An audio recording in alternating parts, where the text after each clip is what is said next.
Jesus told his disciples that the church that he would build, the gates of hell will not prevail against it. As a believer, we need to be mindful how the enemy works against us so that we can stand against his assaults and overcome them.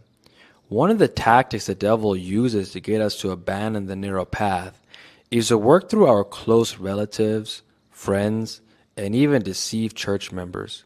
Jesus knows this tactic all too well. So one day he turns to his disciples and says, "If anyone comes to me and does not hate his father and mother and wife and children and brothers and sisters, yes, even his own life, he cannot be my disciple."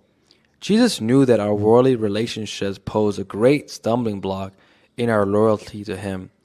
How many have left their calling from God because of the opinions, ideas, and criticism of others? I believe many have failed to obey Jesus, but God is faithful even when we are faithless. Let us examine ourselves and get back on the path that he has chosen for us. It's not too late. Let us look at some examples from the Bible. Remember how Satan got Adam to eat the fruit in the garden? He deceived Adam's wife, Eve, to convince her husband to break God's commandment not to eat of the tree of the knowledge of good and evil. Mankind has suffered ever since. Remember Abraham and Sarah?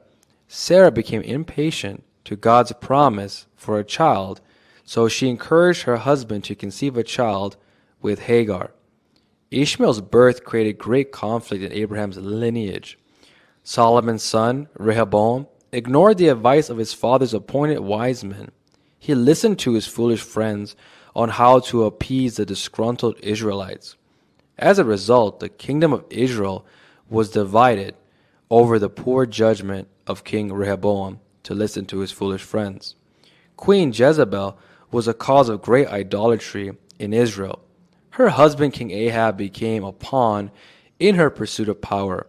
Her influence was so treacherous, she made King Ahab persecute God's prophets. Jesus Christ himself faced this temptation for one of his closest disciples, Peter. After Jesus blessed Peter for acknowledging he was the Christ, Peter opposes Jesus' mission to suffer and die.